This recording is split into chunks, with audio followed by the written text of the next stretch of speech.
واقعہ کربلا تاریخ کا دردناک واقعہ ہے۔ یہ اقتدار کی جنگ نہیں تھی، اقدار کی جنگ تھی۔ دو شخصیتوں کی لڑائی نہیں تھی، دو نظریات کا ٹکراؤ تھا۔ یہ حق اور باطل کا معرکہ تھا۔ یزید ظلم کا استعارہ ہے، حسین ابن علی امن کی علامت ہے۔ یزید جبر کا پتلا ہے، حسین صبر کا پیکر ہے۔ یزید اپنی بدطینت فطرت اور اپنی طبع ناہموار کے باعث دنیا پر ذلت و رسوائی، ظلم، جبر، جور و زیادتی کی علامت بن کے ابھرا، اور حسین ابن علی رضی اللہ تعالی عنہ حق و صداقت کا نشان بن کے ابھرا۔ کربلا کے تپتے ہوئے ریگزار میں حسینی اور یزیدی دو کردار سامنے آتے ہیں۔ اقبال نے کہا تھا، موسیٰ و فرعون و شبیر و یزید، ایند و قوت از حیات آید پدید، زندہ حق از قوت شبیری است، باطل آخر داغ حسرت میری است، سرخ رو عشق غیور از خون او، شوخی ای مصرع از مضمون او، تا قیامت قطع استبداد کر، موج خون او چمن ایجاد کر۔ یزید بہدل کی بیٹی محسون کا ناپاک بیٹا تھا، اور حسین محمد عربی کی بیٹی فاطمہ کا شہزادہ تھا۔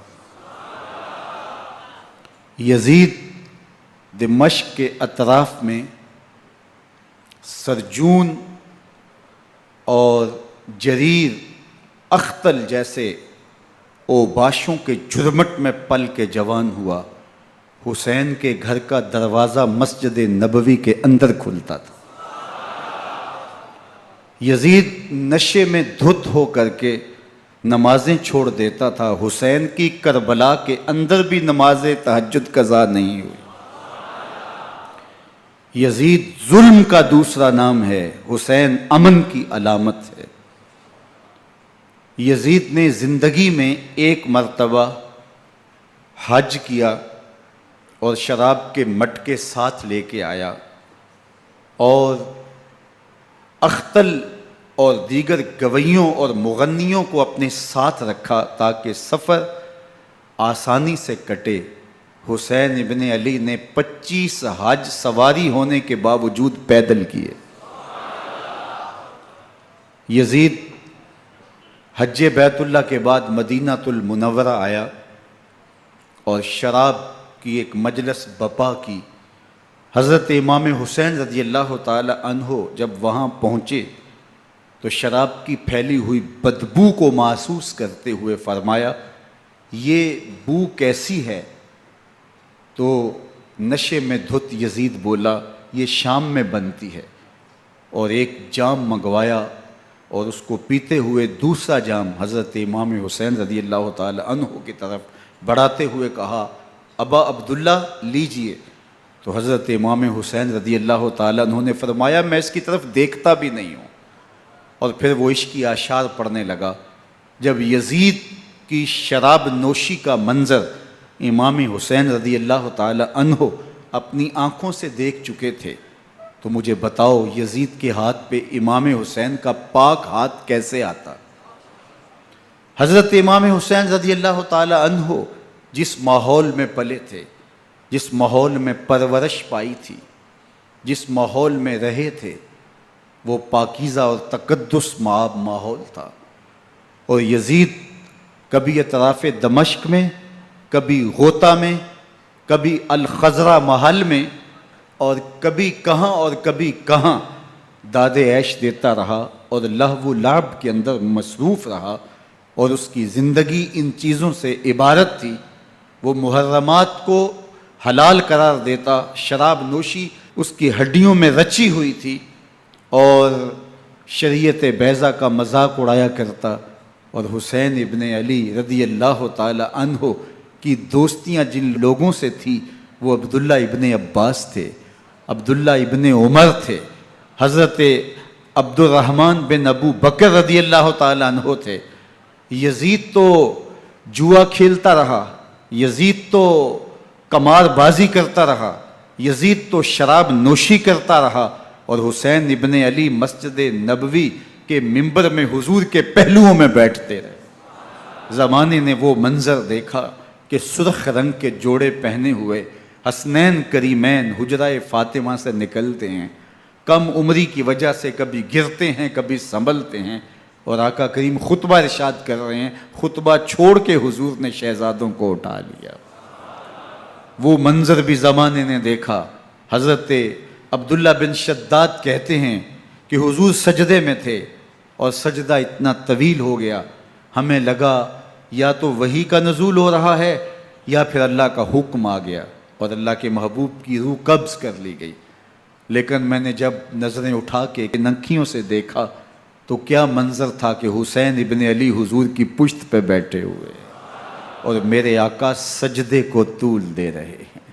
اللہ اکبر! حسین کے لیے پیغمبر کے سجدوں کو طول دیا جا رہا ہے۔ حسین ابن علی کبھی ممبر پہ حضور کی اطراف میں بیٹھتے ہیں، وہ منظر بھی دنیا نے دیکھا کہ حضور کے مبارک کندھوں پر حسین ابن علی بیٹھے ہیں اور حضور کی زلفوں کو پکڑا ہوا ہے۔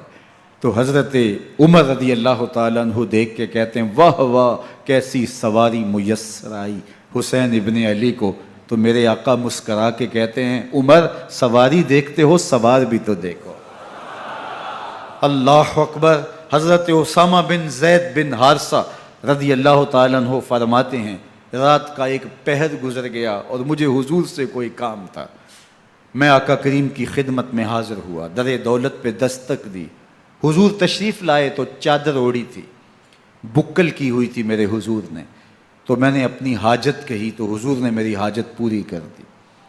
لیکن ایک منظر میں نے دیکھا کہ حضور نے جو چادر کی بکل فرمائی تھی اس کے اطراف میں پہلوؤں میں ابھار تھے جس طرح اندر کوئی ہو۔ مجھ سے نہ رہا گیا، میں نے پوچھ لیا، میں نے کہا بندہ نواز چادر کے اندر کیا ہے؟ فَكَشَفَهُ، تو حضور نے چادر کو کھول دیا۔ فَإِذَا الْحَسَنُ وَالْحُسَيْنُ عَلَىٰ وَرِكَيْهِ، تو کہتے ہیں میں نے اپنی آنکھوں سے دیکھا ایک پہلو سے امام حسین لپٹے ہوئے تھے، ایک پہلو سے امام حسن لپٹے ہوئے تھے۔ فرمایا یہ میرے بیٹے ہیں، یہ میری بیٹی کے بیٹے ہیں، اے اللہ میں ان سے پیار کرتا ہوں، تو بھی ان سے پیار کر، جو ان سے پیار کرے اس سے بھی پیار کر۔ ان کی محبت کا درس دیا، ان کے پیار کا سبق پڑھایا، کہا ان سے پیار کرنے والا میرے سے پیار کرنے والا ہے، ان سے بغض رکھنے والا میرے سے بغض رکھنے والا ہے۔ ان کی تکلیف حضور کو بے چین کر دیتی تھی۔ حضرت سیدہ فاطمہ الزہرا رضی اللہ تعالی عنہ کے گھر کے قریب سے گزرے تو حضرت امام حسین کے رونے کی آواز آ رہی تھی، تو آقا کریم علیہ السلام نے فرمایا کہ فاطمہ حسین کو چپ کرواؤ، الا تعلمی ان بقاءہ یوزینی، تو جانتی نہیں حسین کا رونا مجھے دکھ دیتا ہے۔ حسین ابن علی کو حضور رونے نہیں دیتے تھے، ان کو دکھی نہیں ہونے دیتے تھے، کیونکہ رسول اللہ صلی اللہ علیہ وسلم جانتے تھے کہ یہ کتنے دکھ سہے گا، کتنی تکلیفوں سے گزرے گا اور کتنے مصائب سہے گا۔ زمانے نے وہ گھڑیاں بھی دیکھیں کہ حضرت حذیفہ بن یمان رضی اللہ تعالیٰ عنہ فرماتے ہیں کہ میں حضور کی خدمت میں نماز مغرب کی ادائیگی کے لیے حاضر ہوا، اور میں نے یہ اجازت خاص طور پہ اپنی ماں سے اس شرط پہ لی تھی کہ امی آپ مجھے اجازت دیں، میں حضور کی خدمت میں حاضر ہوتا ہوں، مغرب کی نماز بھی ادا کروں گا اور پھر حضور سے عرض کروں گا حضور میرے لیے اور میری ماں کے لیے بخشش کی دعا کر دیجئے۔ ماں نے اس شرط پہ اجازت دے دی اور میں حضور کی خدمت میں آ گیا، نماز مغرب ادا کی، سلام پھرا تو میرے دل میں آرزو تھی میں حضور سے عرض کروں حضور میرے لیے اور میری ماں کے لیے مغفرت کی بخشش کی دعا کر دیں، لیکن حضور عبادات میں ذکر میں نوافل میں ایسے مشغول ہوئے کہ میں آرزو رکھنے کے باوجود بھی عرض نہ کر سکا۔ خیر نماز عشاء کا وقت ہوا، اذان پکاری گئی، حضور مصلی پہ آئے، نماز پڑھی، سلام پھرا، تو میرے دل میں پھر خیال آیا کہ ماں سے ایک نماز کی چھٹی لی تھی، نمازیں بھی 2 ہو گئیں، ماں نے جاتے پوچھنا ہے حضور سے میرے لیے اور اپنے لیے مغفرت کی، بخشش کی دعا کروائی تھی، تو کیا جواب دوں گا؟ اور حضور اٹھے اور کاشانہ اقدس کی طرف چل دیے۔ اب میرے دل میں یہ خیال رہ کے آ رہا تھا کہ ماں کو کیا جواب دوں گا، میں تو حضور سے بخشش و مغفرت کی دعا کروا ہی نہیں سکا۔ جب حضور چل پڑے تو غیر ارادی طور پہ میں بھی حضور کے پیچھے چل پڑا۔ چلنے میں تھوڑی سی رفتار تیز ہو گئی جس سے قدموں کی آہٹ پیدا ہوئی، تو جب آواز پیدا ہوئی تو حضور نے رخ پھیرے بغیر فرمایا من ھذا، میرے پیچھے پیچھے کون آ رہا ہے؟ پھر خود ہی کہا حذیفہ تو نہیں؟ تو میرا دل دھڑک رہا تھا، قلت نعم، میں نے کہا جی حضور میں حذیفہ ہوں۔ فرمایا ما حاجتک غفر اللہ لک ولامک، کیا کام ہے؟ اللہ تجھے بھی بخش دے، تیری ماں کو بھی بخش دے۔ اب جو کام تھا وہ جنبش لب سے پہلے ہی ہو گیا، یہاں تو لفظوں کا سہارا بھی نہیں لینا پڑتا، وہ بند لبوں کی بولیاں بھی سنتے ہیں۔ اقبال بولا ہے فروغت صبح آثار و دہور، چشم تو بی نندائے ما فی الصدور، تیری نظر تو سینوں کے چھپے راز بھی دیکھتی ہے۔ تو کہا ما حاجتوں کا غفر اللہ لک ولامک، اللہ تجھے بخش دے، تیری ماں کی بھی مغفرت کر دے، کیا کام ہے؟ اب جو کام تھا وہ تو ہو گیا۔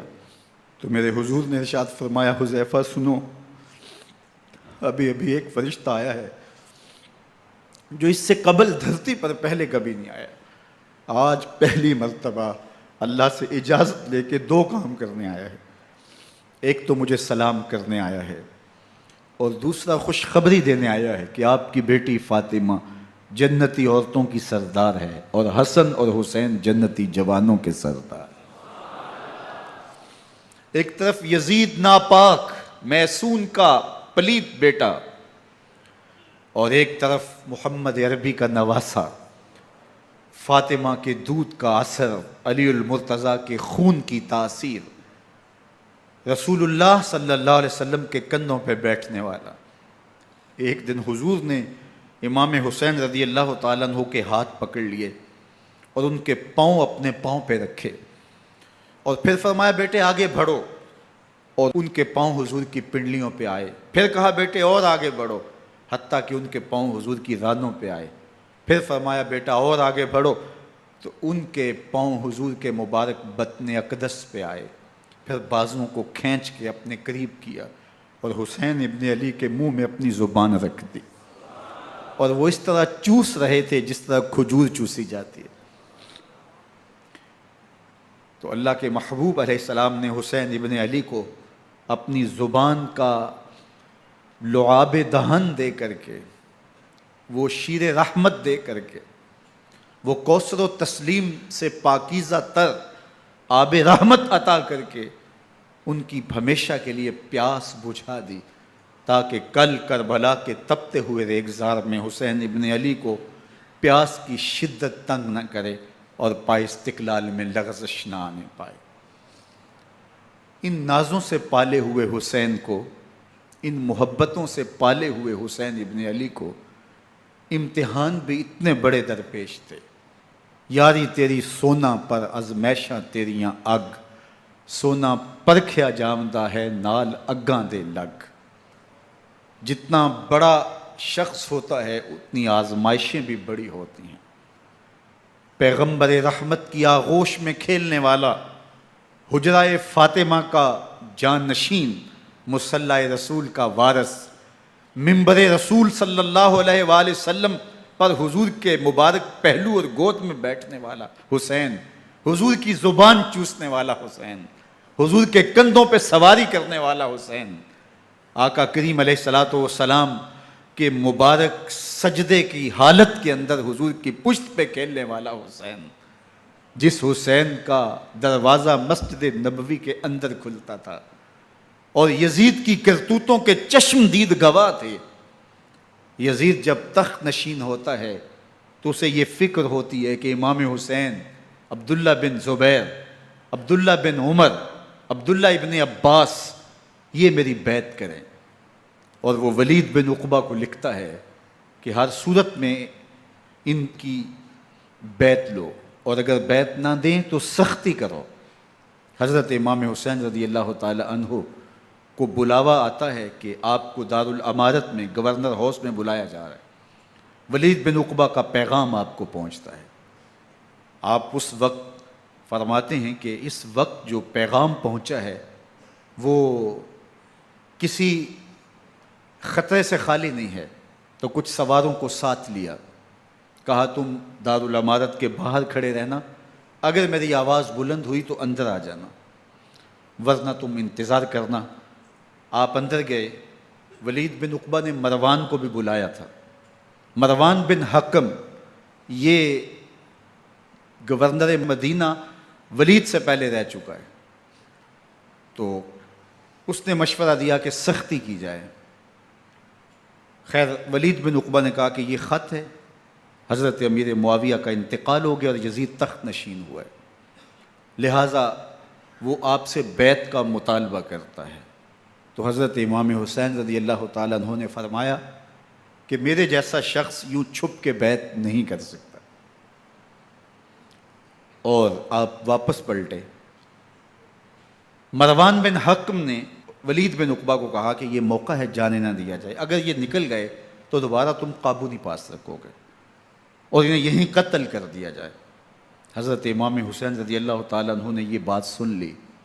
کہتے ہیں حضرت امام حسین انہی قدموں کے بل واپس پلٹے اور مروان بن حکم سے مخاطب ہو کے کہا، مروان کیا بول رہا ہے؟ وہ خاموش ہو گیا۔ فرمایا تو جانتا نہیں ہم کون ہیں؟ آنا حسین ابن علی ابن ابی طالب، میں حسین ہوں، میں علی کا بیٹا ہوں، ہمارے گھر میں قرآن اترتا رہا ہے، وحی کا نزول ہوتا رہا ہے، اور یزید فاسق ہے، فاجر ہے، مسلمانوں کا قاتل ہے اور شرابی ہے، میں ڈنکے کی چوٹ پہ یزید کی بیعت سے انکار کرتا ہوں۔ بس حیدری کچھار سے محمدی شیر نکل آیا ہے۔ اب اوسان خطا ہو گئے، راستہ چھوڑ دیا، واپس آئے، سیدہ زینب سے ملے، کہا مدینے کو چھوڑنا پڑے گا۔ کہا بھیا کیا ہوا؟ کہا یزید بیعت لینے پہ مصر ہے اور میں کسی صورت بھی بیعت نہیں کروں گا۔ رسول اللہ کا مدینہ ہمارے خون سے لالا زار بنے گا، میں نہیں چاہتا کہ حضور کے شہر نور کی حرمت پامال ہو۔ دوستو وہ کیسا منظر ہوگا جب حسین ابن علی نے آخری حاضری حضور کے روضے پہ دی ہوگی۔ حاجی یا معتمر 10 دن کے لیے، 8 دن کے لیے، 20 دن کے لیے مدینہ المنورہ عارضی سکونت اختیار کرتا ہے، اور حضور کے روضہ انور سے، اس شہر نور سے، ان گلیوں سے، ان بام و در سے ایسا مانوس ہو جاتا ہے کہ جب واپس پلٹ رہا ہوتا ہے ان دعاؤں کے ساتھ کہ دوبارہ آنا بھی نصیب ہو، اور اسے لگتا ہے کہ میں دوبارہ بھی بلایا جاؤں گا، لیکن اس کے باوجود شہر حبیب چھوڑنا قیامت سے کم نہیں ہوتا۔ اعظم چشتی مرحوم آخری بار جب حضور کے روضہ انور پہ گئے تو بیمار تھے، ویل چیئر پہ تھے۔ باب بقی سے باہر نکلے تو خادم سے کہا کہ میری ویل چیئر پیچھے سے کھینچو تاکہ میرا رخ روضہ انور کی طرف رہے، اور وہ پیچھے سے کھینچتا چلا جا رہا ہے، اور جب باب مکہ سے پیچھے جنت البقیع کے قریب سے گنبد خضرا نگاہوں سے اوجل ہونے لگا تو اعظم چشتی مرحوم نے کہا، جان بدن سے نکلتی ہے اعظم، جان بدن سے نکلتی ہے اعظم، کوئی آسان ہے مدینے سے جدا ہونا،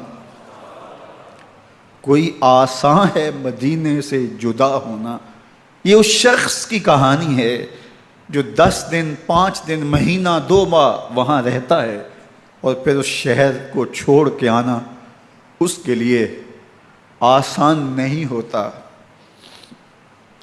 اور مجھے بتاؤ کہ حسین جو پیدا مدینے میں ہوا، جس کے گھر کا دروازہ مسجد نبوی کے اندر کھلتا تھا، جو مسجد نبوی کے اندر پرورش پا کے جوان ہوتا ہے اور مدینے کی گلیوں میں کھیلتا رہا، اس حسین ابن علی کے لیے مدینہ چھوڑنا، اور پھر وہ اس بات کا علم اور شعور رکھتے تھے کہ یہ آخری بار حضور کے در پہ حاضری ہے، دوبارہ اس شہر نور میں نہیں آ سکوں گا، تو کیا قیامت ہوگی اور کیا منظر ہوگا۔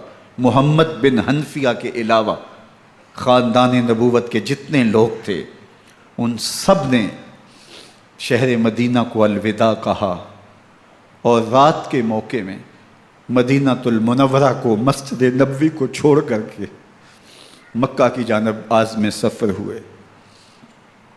3 شعبان المعظم کو مکہ المکرمہ پہنچتے ہیں، ادھر کوفیوں کے خطوط آنے شروع ہو جاتے ہیں۔ حضرت امام حسین رضی اللہ تعالیٰ عنہ مسلم بن عقیل رضی اللہ تعالیٰ عنہ کو صورتحال معلوم کرنے کے لیے بھیج دیتے ہیں۔ 40,000 کوفی آپ کے ہاتھ پہ بیعت کر لیتے ہیں۔ ادھر 25 پیدل حج کرنے والے حضرت امام حسین 8 ذی الحج کو احرام باندھتے ہیں، لیکن آپ کو پتہ چلتا ہے کہ حاجیوں کے روپ میں قاتل چھپا دیے گئے، تو آپ اس احرام کو حج کی بجائے عمرے میں بدلتے ہیں اور کوفے کی جانب عازم سفر ہوتے ہیں۔ کائنات والو، ذرا سینے پہ ہاتھ رکھ کے دیکھو کہ یہ کتنا مشکل مرحلہ تھا۔ اس دین کی آبرو کو بچانے کے لیے حضرت امام حسین رضی اللہ تعالیٰ عنہ نے کتنا بڑا قدم اٹھایا۔ آپ کے بہی خواہ، دوست، احباب عبداللہ بن عمر یہ سارے روکتے ہیں، عبداللہ بن عباس کہتے ہیں حضرت نہ جائیے، الکوفی لا یوفی، کوفی کبھی وفا نہیں کرتے، آپ کے والد کو وہاں شہید کیا گیا، لیکن آپ ایک فرض کو نبھانے جا رہے ہیں۔ میرے غم گسارو، میرے مہربانوں، نہ روکو مجھ کو جانے دو، مجھے نانے کے دی کی ڈوبتی کشتی بچانے دو، میں جاتا ہوں کہ دنیا پر وفا کا نام رہ جائے، میں رہوں نہ رہوں پر عظمت اسلام رہ جائے۔ میں نہیں جاتا تو نبی کے گھر کی آن جاتی ہے، میں نہیں جاتا تو نبی کے گھر کی آن جاتی ہے، تمہارا دین جاتا ہے میری غیرت ایمان جاتی ہے۔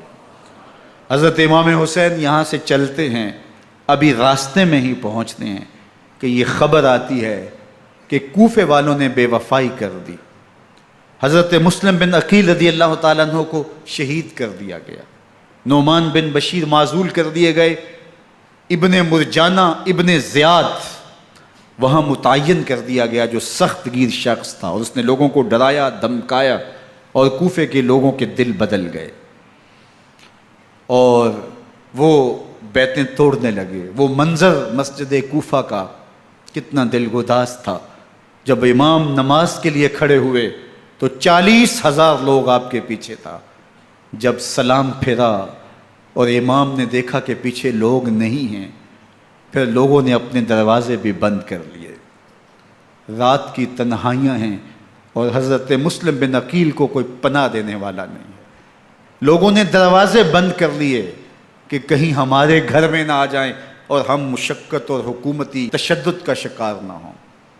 کتنا دردناک لمحہ ہے حضرت مسلم بن عقیل رضی اللہ تعالیٰ عنہ پہ، اور پھر حضرت مسلم بن عقیل بے دردی سے شہید کر دیے جاتے ہیں۔ آپ ابھی راستے میں ہیں، یہ ساری کہانی پہنچتی ہے کہ حضرت مسلم شہید کر دیے گئے اور بے دردی سے شہید کر دیے گئے۔ وہ جنہوں نے خط لکھے تھے کہ ہم آپ کے ساتھ ہیں اور ہم منتظر ہیں، چشم برا ہیں، آپ کے قدموں کی چاپ سننے کے لیے بےتاب ہیں، آج انہوں نے بیتیں توڑ دی، 40,000 کوفی منحرف ہو گئے۔ مسجد کوفہ کا وہ منظر کس قدر روح کو تڑپا دینے والا تھا۔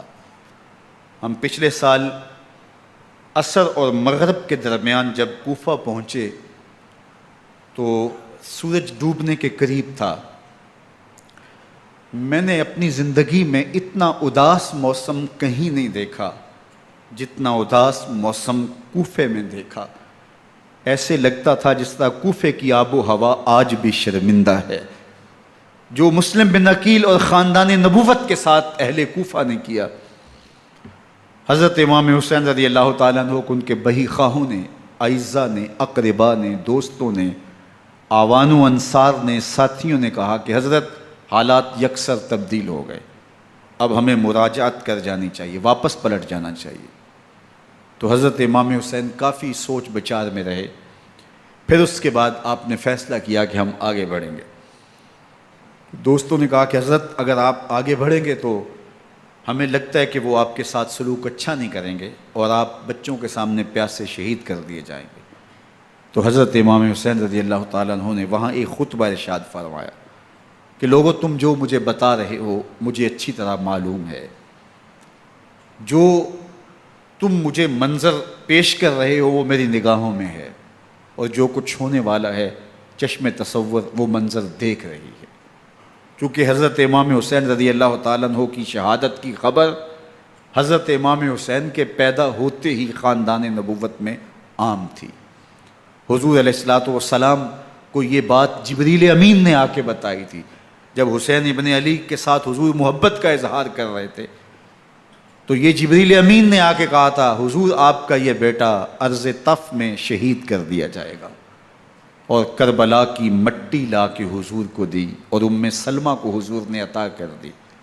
حضرت ام سلمہ کہتی ہیں کہ ایک دن میں سوئی تو خواب دیکھا کہ حضور کے مبارک بال بکھرے ہوئے ہیں اور سخت پریشان ہیں، تو میں نے کہا کہ حضور آپ کی یہ کیا حالت ہے؟ وَبِيَدِهِ قَارُورَةٌ، اور حضور کے ہاتھ میں ایک شیشی ہے، فِيهَا دَمٌ، جس کے اندر خون ہے۔ تو میں نے کہا حضور یہ کیا؟ فرمایا میں قتل گاہ حسین سے آ رہا ہوں اور یہ حسین ابن علی کا خون ہے۔ تو کہا 10 محرم کا دن تھا، دوپہر کا یہ منظر تھا، میں کیلولہ کر کے اٹھی، جب میں نے دیکھا تو وہ شیشی جس میں کربلا کی مٹی رکھی تھی وہ خون بن چکی تھی۔ تو یہ خبر پہلے دی گئی تھی، یہ بتا دیا گیا تھا۔ فرمایا میرے دوستو جو تم مجھے بتاتے ہو میں اس سے بے خبر نہیں ہوں، یہ سب کچھ ہونے والا ہے، لیکن اس کے باوجود میں کیوں جا رہا ہوں؟ تو آپ کا ایک تاریخ ساز جملہ ہے جو کربلا کے فلسفے کو ہمارے سامنے رکھتا ہے کہ یہ اتنا بڑا امتحان کیوں دیا۔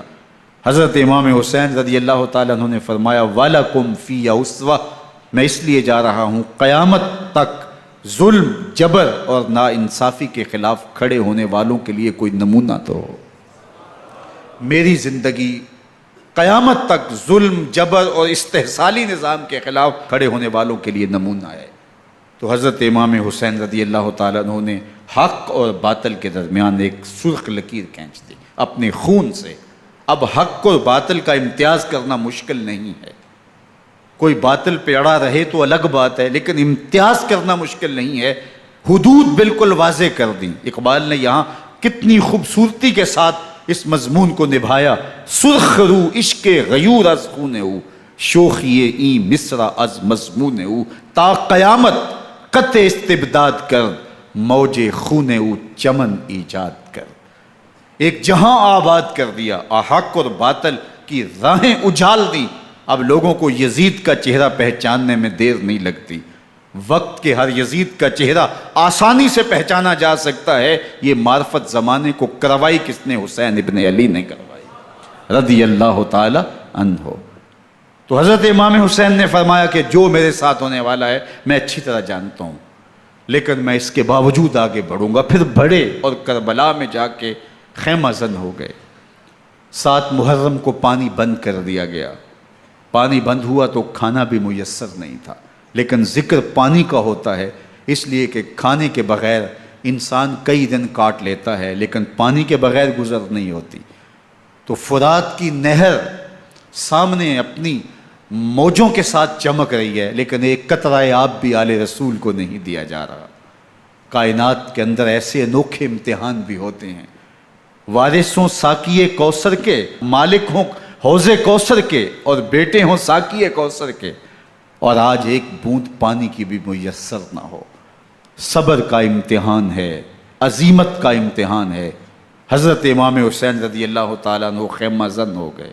3 دن تک پانی بند رہتا ہے، 9 محرم کو رات کی تنہائی میں حملہ آور ہونا چاہتے ہیں، لیکن آپ نے کہا کہ ہمیں اللہ کے حضور عبادت اور ذکر کے لیے وقت دیا جائے۔ ساری رات ذکر میں گزرتی ہے، عبادات میں گزرتی ہیں۔ رات کے اندھیرے میں آپ چراغ بجھا دیتے ہیں۔ آوان و انصار کو کہتے ہیں کہ ان کی دشمنی میرے ساتھ ہے، انہیں میرا خون چاہیے، اگر تم رات کی تاریکی میں نکل جاؤ تو میں تم سے کوئی مواخذہ نہیں کروں گا، اور یہ بھی تمہارا پیچھا نہیں کریں گے، اس لیے کہ ان کا مطلوب تم نہیں ہو، ان کا مطلوب میں ہوں۔ جب چراغ جلایا تو کوئی بھی نہیں گیا۔ مسلم بن اوسجہ کھڑے ہو کے کہتے ہیں حضرت اگر ہمارے بدن کو 70 بار کاٹا جائے اور جلایا جائے اور ہواؤں میں اڑا دیا جائے پھر بھی آپ کا ساتھ نہیں چھوڑیں گے۔ 70 سال کے بوڑھے ہیں حبیب بن مظاہر، کہتے ہیں حضرت آپ کو چھوڑ کے جائیں کہاں، آپ کو چھوڑ کے جائیں کہاں؟ کوئی ساتھ چھوڑنے کے لیے تیار نہیں ہے۔ پیاس ہے، سخت گرمی ہے، کربلا کا ماحول ہے، 72 افراد اور خاندان کی خواتین میدان کربلا میں خیمہ زن ہیں۔ دوسری طرف لشکر اعداء اشقیا 22,000 کی تعداد میں مقابلے میں، ایک روایت 30,000 کی ہے۔ ان صرف 72 پیاسے لوگوں کے لیے اتنے لوگوں کو جمع کرنے کا مقصد خوف زدہ کرنا تھا۔ شرط ہے کہ یزید کی بیعت کر لیں، محاصرے توڑ دیں گے، پانی دستیاب ہوگا، اعزاز و اکرام سے نوازا جائے گا، خزانوں کے منہ کھول دیے جائیں گے۔ لیکن حسین ابن علی کہتے تھے سب کچھ لٹ جائے گا، باطل کے ہاتھ پہ ہاتھ نہیں رکھوں گا۔ اللہ اکبر۔ اب صبح طلوع ہوتی ہے، عاشور کا دن چڑھتا ہے، سورج اپنی پوری تمازت کے ساتھ گرمی برسا رہا ہے۔ آج خاندان نبوت کا امتحان زمانے نے دیکھنا ہے۔ رسول اللہ کا لعاب چوسنے والا اس کے صبر کا آج امتحان ہے۔ حضور کے کندھوں پہ کھیلنے والے حسین کا آج امتحان ہے۔ اللہ اکبر۔ حسین ابن علی تمام حجت کرتے ہیں میں نے تمہارا کچھ نہیں بگاڑا، میں نے کسی کا خون نہیں کیا، میں نے کوئی زیادتی نہیں کی، تم کیوں میرے قتل کے در پہ ہو؟ تم جانتے نہیں میں کون ہوں؟ میں تمہارے نبی کا نواسا ہوں، رسول اللہ صلی اللہ علیہ وآلہ وسلم کے کندھوں پہ کھیلتا رہا ہوں، حضور کا لعاب چوستا رہا ہوں، اور میں بوسہ گاہ رسول صلی اللہ علیہ وآلہ وسلم ہوں۔ لیکن ان اشقیاء کے دل پر کوئی چیز اثر انداز نہیں ہوتی۔ ایک ہور ہے، اللہ اس کے دل میں نرمی ڈالتا ہے۔ پہلے تو امام حسین کو گھیر کے لے کر کے آتا ہے، لیکن بعد میں وہ قافلہ یزید سے قافلہ حسین کی طرف آ جاتا ہے۔ امام حسین فرماتے ہیں تو دنیا میں بھی ہور ہے، آخرت میں بھی ہور ہے، آزادی مل جاتی ہے۔ باقی 22,000 کا لشکر جرار امام حسین کے قتل کے در پائے ہے۔ پھر تاریخ نے خاندان نبوت کا وہ انوکھا امتحان دیکھا۔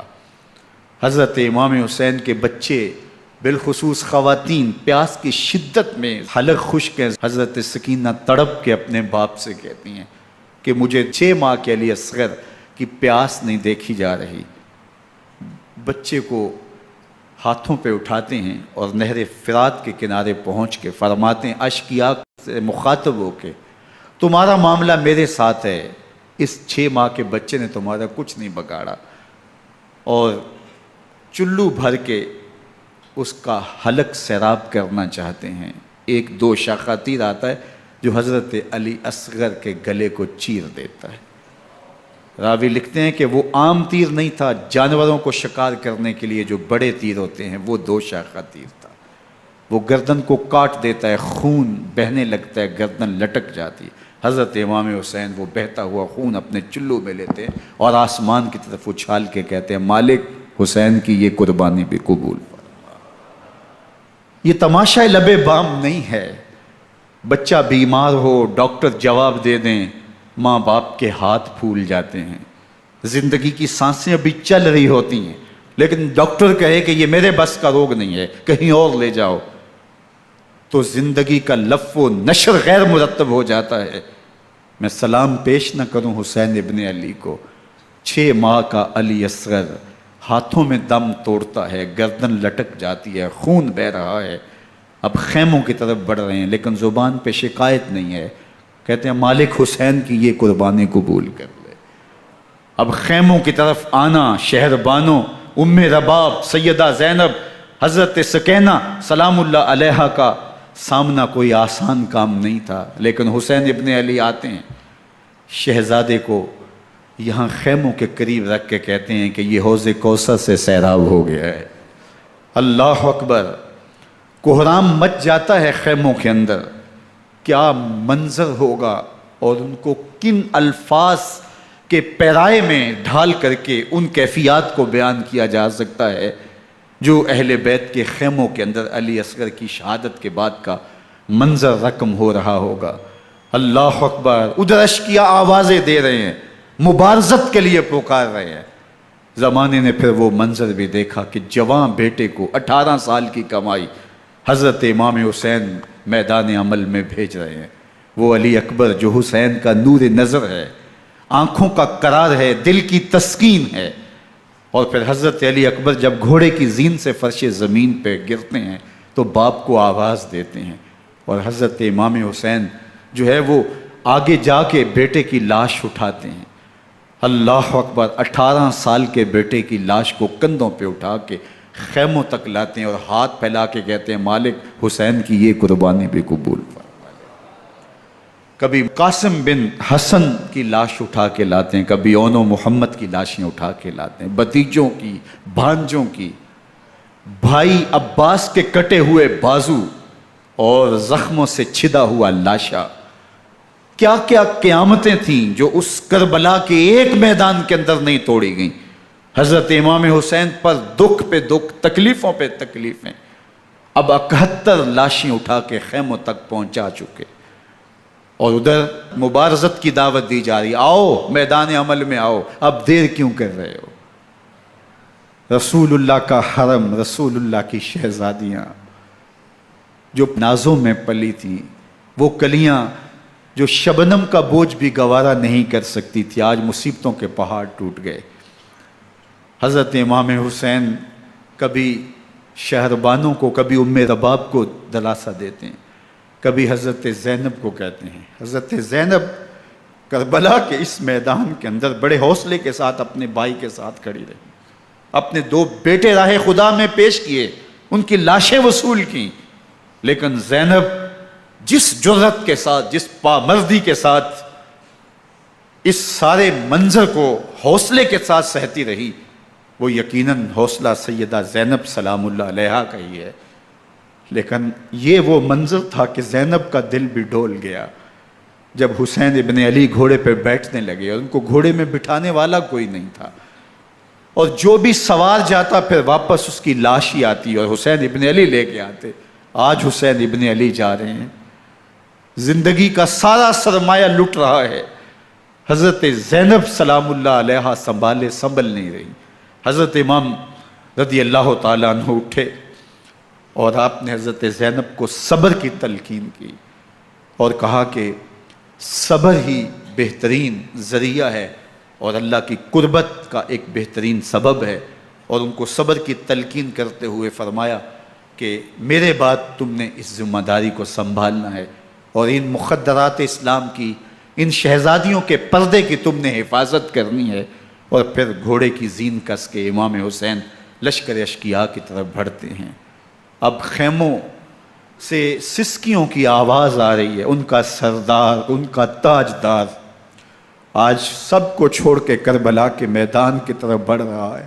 جرم کیا کیا، قصور کیا کیا، اس نے کیا زیادتی کی کہ آج نیزوں اور انیوں کے مقابلے میں 22,000 کا لشکر حضرت امام حسین پہ ٹوٹ پڑتا ہے۔ آپ پھر اتمام حجت کرتے ہیں، میں نے کسی کو قتل نہیں کیا، خون ناحق نہیں بہایا، میرے خون کے درپے کیوں ہو، اپنی آخرت کیوں برباد کرتے ہو، تم جانتے نہیں میں کون ہوں، میں تمہارے نبی کا نواسا ہوں۔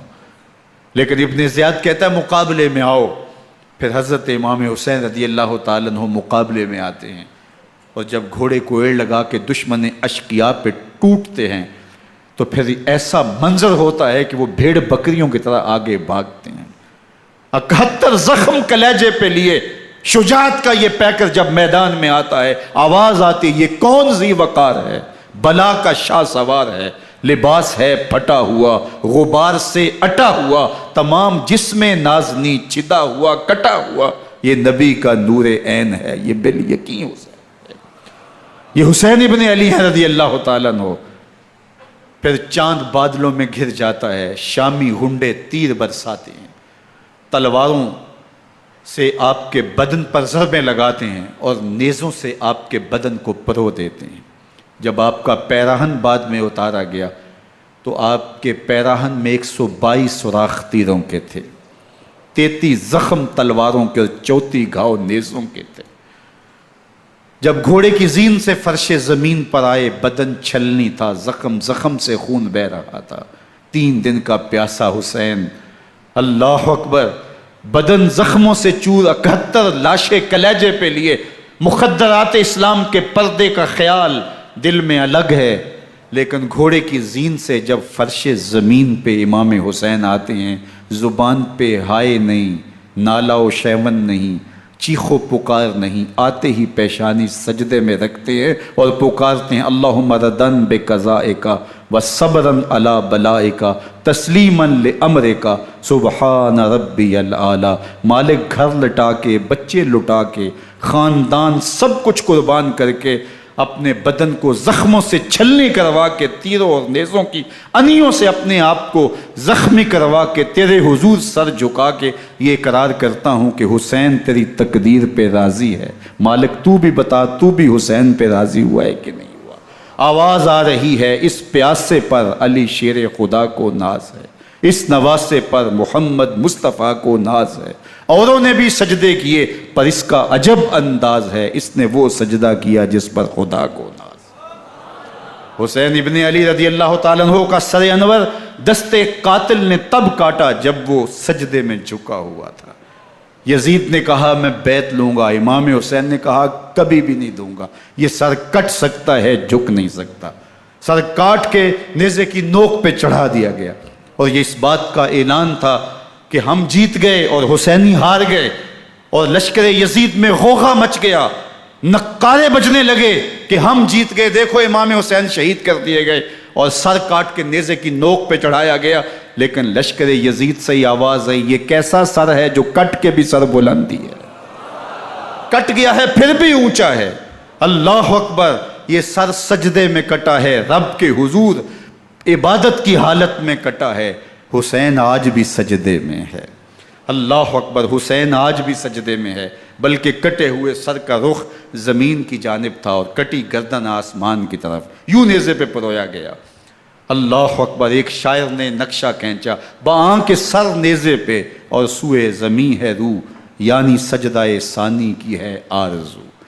رکعت کے 2 سجدے ہوتے ہیں، ابھی ایک سجدہ ہوا تھا کہ دست قاتل نے سر کاٹ دیا، کہا حسین کی پیشانی میں دوسرے سجدے کی تمنا مچل رہی ہے۔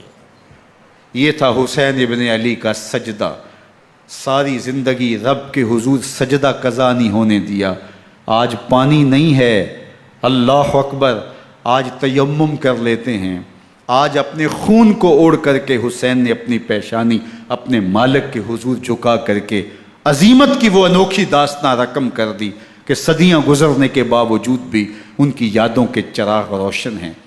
جب حضرت امام حسین اور دوسرے اعیان و انصار کو شہید کر دیا گیا تو ان کے سر نیزوں کی نوک پہ چڑھا دیے گئے، حضرت امام حسین کا کٹا ہوا سر اور باقی 71 افراد کے کٹے ہوئے سر نیزوں کی نوک پہ، اور 10 سواروں کو ابن سعد نے کہا کہ ان کو رون دو، اور گھوڑوں کی ٹاپوں تلے حضرت امام حسین رضی اللہ تعالیٰ عنہ اور ان کے آوان و انصار کو جو ہے وہ روندا گیا، حتیٰ کہ ان کی استخوان مبارک، ان کی ہڈیاں بھی چور چور ہو گئیں۔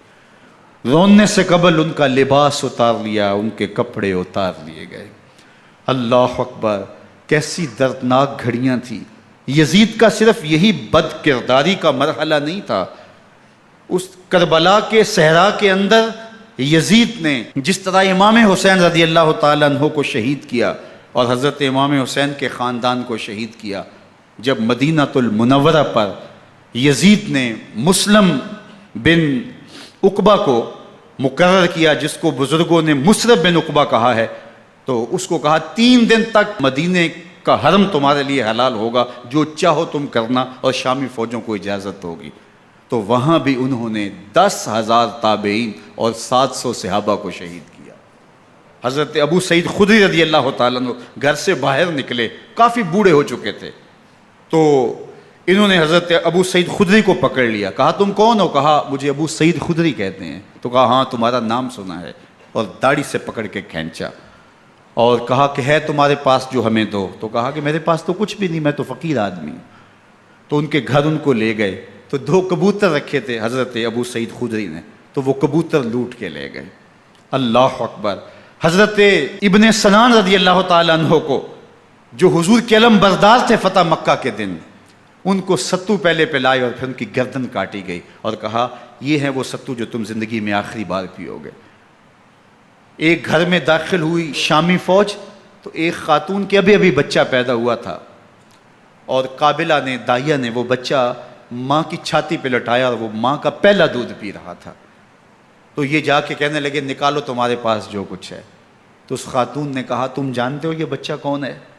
تو انہوں نے کہا ہم نہیں جانتے۔ کہا یہ حضرت ابن ابی کبشہ انماری رضی اللہ تعالیٰ عنہ کا بچہ ہے، اور یہ وہ صحابی ہیں کہ جو بیت الشجرہ کے موقع پہ حضور کے ہاتھ پہ بیعت کرتے ہیں۔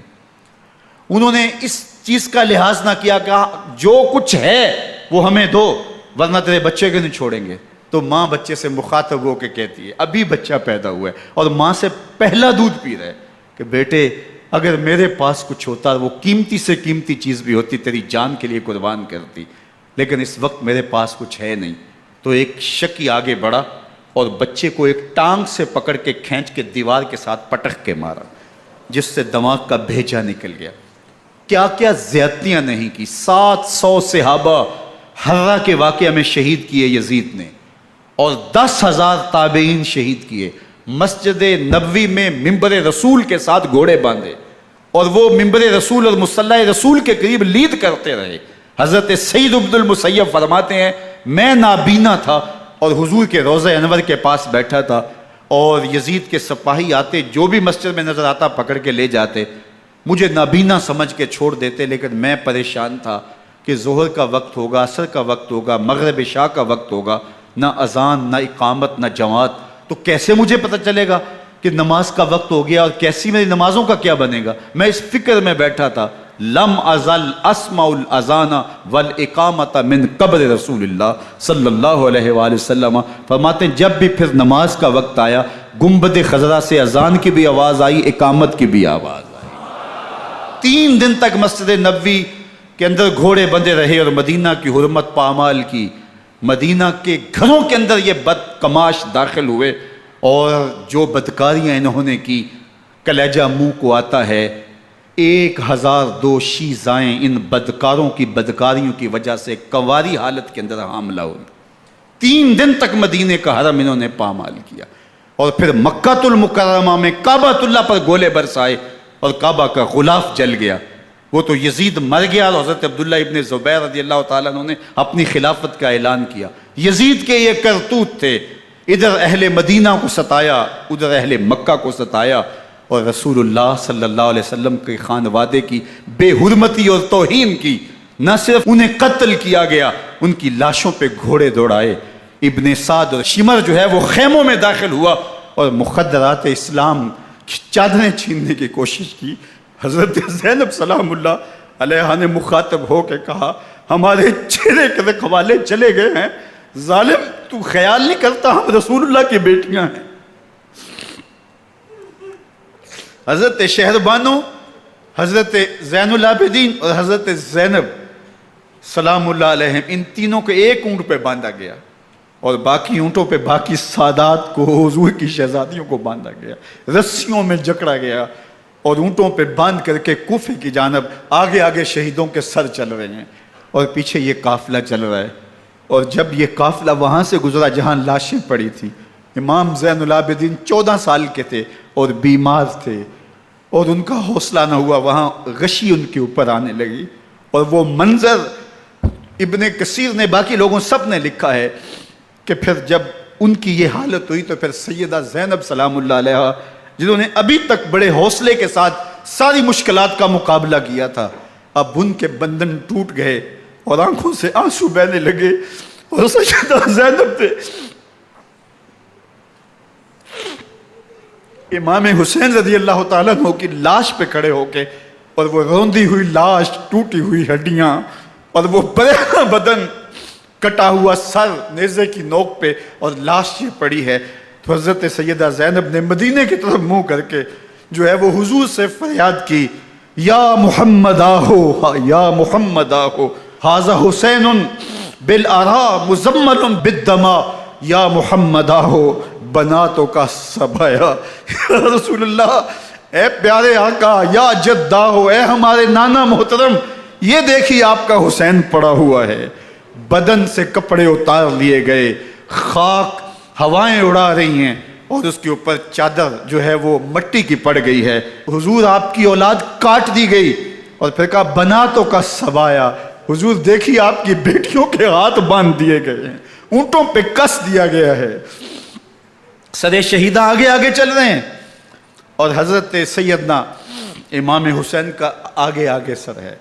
راستے کے اندر ایک جگہ آئی، رات گزری اور ان کو اتارا گیا۔ رات کا موقع تھا، ایک خاتون آئی اور اس نے کوئی کھانا پیش کیا ان کو، اور کہا کہ میں کسی زمانے میں حضرت سیدہ فاطمہ زہرا کی نوکری کیا کرتی تھی، ان کی لونڈی تھی، ان کی کنیز تھی، اور آج مجھے پتہ چلا کہ آپ لوگ گزر رہے ہیں، تو میں نے کہا کہ میں اپنی مخدومہ کے خاندان کی خدمت کروں۔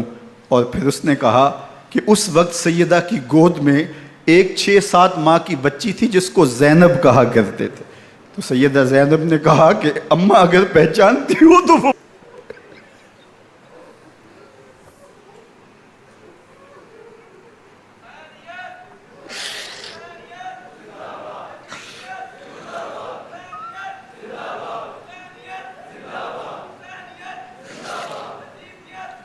یہ تاراج اور لٹا ہوا کارواں پھر وہاں سے کوفے میں کیسے پہنچا، اور کوفے کے اندر سیدہ زینب سلام اللہ علیہا نے وہ یزید کے دربار میں، ابن زیاد کے دربار میں وہ جرأت آمیز جو باتیں کہیں، اللہ اکبر، زینب کی زبان میں علی کی خطابت بول رہی تھی، اور پھر دشمن اور دوست سارے رونے لگے، اور وہ کیا دل گداز منظر تھے۔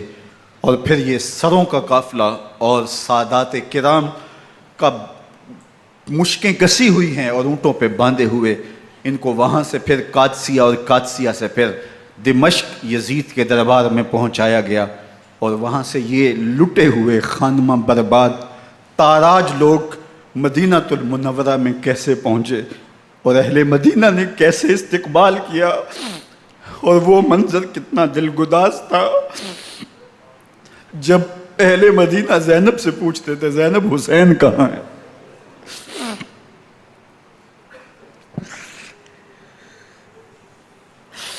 بے مروت بے وفا تیرا بھی کیا افسانہ ہے، جس نے اپنی ہی شمع کو گل کیا تو وہ پروانہ ہے۔ اپنے پیغمبر کے شہزادوں کو اور اپنے پیغمبر کی شہزادیوں کو جو دکھ اس امت نے دیے، یہ کائنات کی ایک انوکھی داستان ہے۔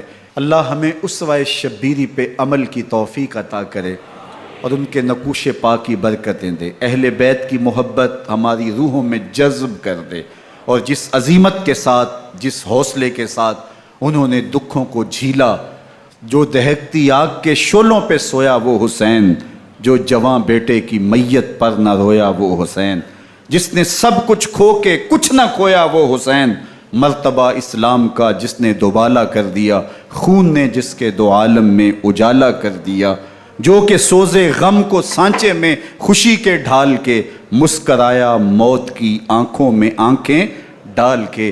اے حسین ابن علی تم پر سلام، نازش آل نبی تم پر سلام۔